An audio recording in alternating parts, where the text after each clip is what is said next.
तुम तो पुलिस हमेशा हमेशा के लिए छुटकारा दिला रही थी, और यही तो चाहते थे तुम। भाई इच्छा पूरी कर रही थी, तुम मेरे साथ ऐसे कैसे भी कर सकते? याद है तुमने मुझसे वादा किया, मेरा हमेशा ख्याल रखो। होश में आते ही शिवश दिखाएगा अपनी जिंदगी से बाहर निकल जाने का रास्ता सोनालिका को करेगा। अपनी प्रार्थना के साथ नई शुरुआत, कुमकुम भाग्य का आने वाला ट्विस्ट होने वाला है।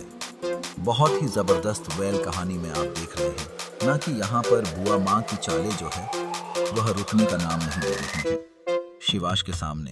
तो वह ऐसा दिखाते हैं कि उन्हें प्रार्थना की फिक्र है और वह शिवांश के लिए कुछ भी कर गुजर सकती है। लेकिन वहीं पीठ पीछे वो प्रार्थना को खूब सुनाती है, फटकार लगाती है और सोनालिका से यह कहते हैं कि वह उस पर विश्वास रखें। वो जल्द ही प्रार्थना को शिवांश की जिंदगी से और इस घर से निकाल बाहर फेंकेगी।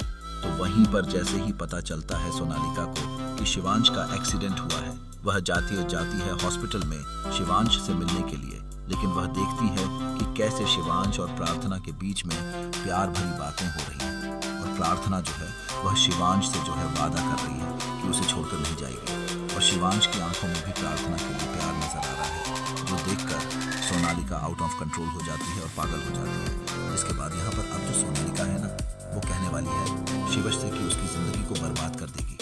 उसने मुझे धोखा दिया है ना, मैं उसे छोड़ूंगी नहीं। लेकिन भाई अब सोनालिका कुछ भी कर ले, वो प्रार्थना को जब नुकसान पहुंचाने की कोशिश करेगी तो शिवान से बर्दाश्त नहीं होगा।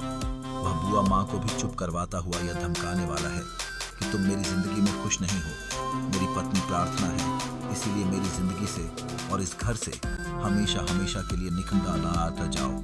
और तुम मुझे बर्बाद करना चाहते हो ना, तो कर दो बर्बाद, लेकिन मैं तुम्हारे साथ कभी कोई रिश्ता नहीं बनाऊंगा। जहां पर अब सोनालिका को सिर्फ एक ही रास्ता नजर आने वाला है और वो है रौनक, क्योंकि रौनक भी यही चाहता है कि शिवांश और प्रार्थना अलग हो जाए। यानी कि यहाँ पर इन दोनों का मकसद एक ही है, बर्बाद कर देना शिवांश को। लेकिन शिवांश जो है वह प्रार्थना का साथ नहीं छोड़ने वाला है। तो वहीं दूसरी तरफ दोस्तों, हम आपको बता दें कि जैसे ही शिवांश निकाल देगा सोनालिका, तो भाई अब सोनालिका यहाँ पर रौनक से मिलने जाए और कहेगी कि हमें कुछ ऐसा करना होगा कि तुम्हें प्रार्थना मिल जाए और मुझे वह शिवश मिल जाए। जहाँ रौनक कहने वाला है कि मैं भी यह चाहता हूँ कि मेरी प्रार्थना मेरे पास वापस आ जाए, क्योंकि वह शिवांश से प्यार नहीं करती है। उसे तो कुछ पता ही नहीं है कि प्यार होता क्या है। वह सिर्फ मेरी है और मेरी ही रहेगी। यानी कि अब कहानी में बहुत ही इंटरेस्टिंग मोड़ आ गया है। ऐसे में अब देखना बहुत ही इंटरेस्टिंग ये होने वाला है कि आखिरकार शिवश जो है वो क्या अपनी प्रार्थना की दुनिया से लड़ जाएगा और कैसे यहाँ पर अब रौनक और सोनालिका का प्लान फ्लॉप करते हैं। अब प्रार्थना और शिवश मिलकर दोस्तों कितना एक्साइटेड आने वाला है। यह धमाकेदार ट्विस्ट देखने के लिए हमें कमेंट करें, शेयर करें। क्या आप चाह रहे हैं कि शिवश जो है सोनालिका को सबक सिखाए और अपनी प्रार्थना का साथ ना छोड़े?